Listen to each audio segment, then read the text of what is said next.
I can no longer sit back and allow communist infiltration, communist indoctrination, communist subversion, and the international communist conspiracy to sap and impurify all of our precious bodily fluids.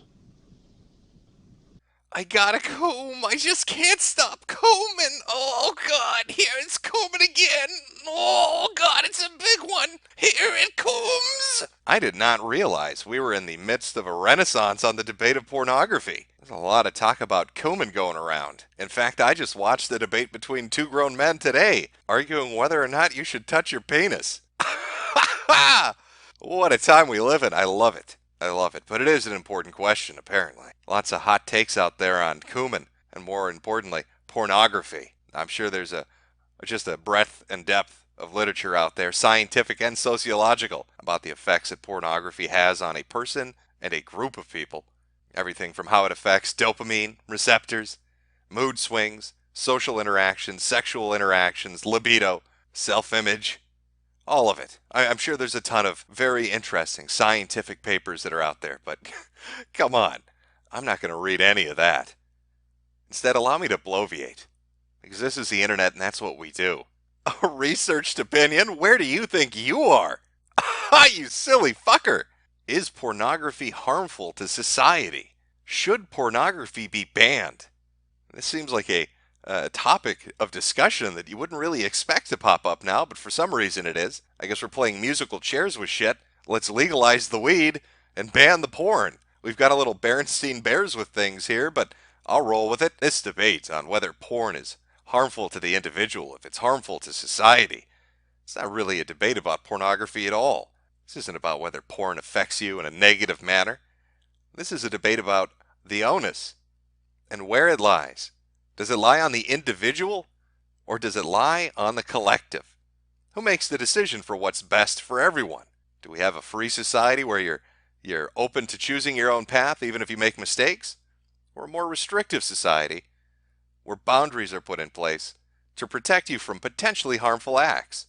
Now, you could make the argument that pornography is a terrible thing and that it's destructive to your life and that it should be banned.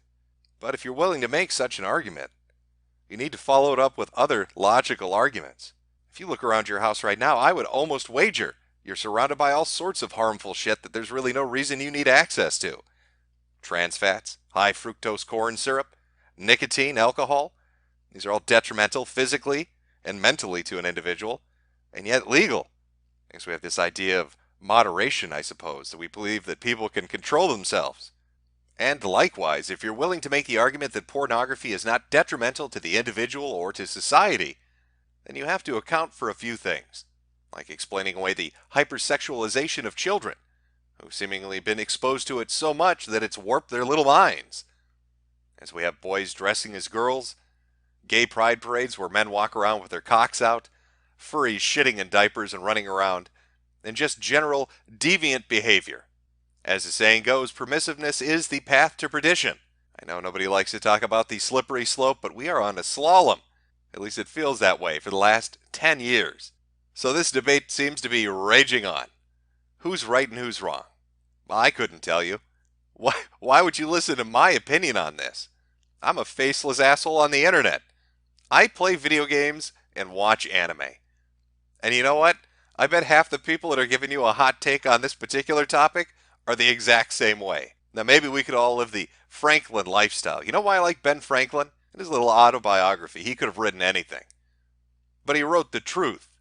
He wrote that he stole money, that he blackmailed his brother, that he tried to fuck his best friend's wife. All his sins he laid out bare. And why was that? Because he believed that morality was an inward perspective. It wasn't something he was seeking to thrust out on other people, but something he himself constructed to live by. By living by an example, he came up with his own list of virtues and tried to adhere to them. But I don't think anybody in this day and age would ever take that approach. It's much easier to enact our will on others than to show some willpower and enact some restraint on ourselves. Oh, sorry, I'm getting a little lightheaded here. I've been going on at length for a little while, and I haven't even gotten to the point of this video. This isn't an in-depth discussion. We're not going for philosophy or morality. Not talking about a secular or religious ethical position on any of this. I'm here to tell you the God's honest truth. I want you to sit your ass down, Neo, because it's time for a motherfucking red pill. Here's the truth about the Coomer. It starts off innocent enough. There you are, jacking off 25 times a day. I wank in bed, I wank in the bathroom, I've wanked in the movies. I had a wank the other day in Piccadilly Circus toilets. Russell masturbates up to 25 times a weekend. Totally normal. Nothing out of the ordinary with this. Who hasn't masturbated in Piccadilly Square? I hear it's a British tradition, but soon it becomes just not enough. It's just not enough for you anymore. And the next thing you know, you're in a hospital. You've broken into the emergency room and you're looking for unconscious girls. 'Cause you've got a coom like a motherfucker. Oh, your precious seed is getting spilt everywhere.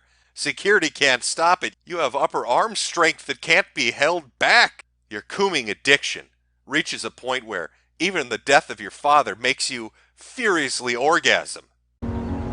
When you're on your knees at your father's funeral, at his casket, and you're saying goodbye to him, and then you have 9 orgasms right there, while your whole family is standing behind you, it just makes you never want to have another orgasm as long as you live.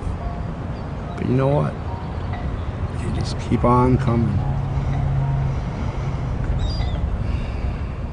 But it all leads to one singular destination, one endpoint along your journey of nonstop masturbation and pornography abuse. The Coom Room. Take a look, Neo.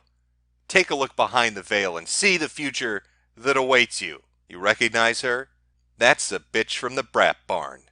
The truth is, for the past 20 years, women have been working in concert together behind the scenes to create mass amounts of pornography, to make men addicted to ejaculating. Also, they could harvest our precious, sacred bodily fluids. Now, what are they going to do with it?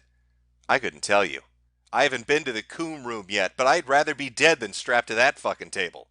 And those brat barn bitches are the ones behind it all. Because ladies don't like it when you make fun of their farts.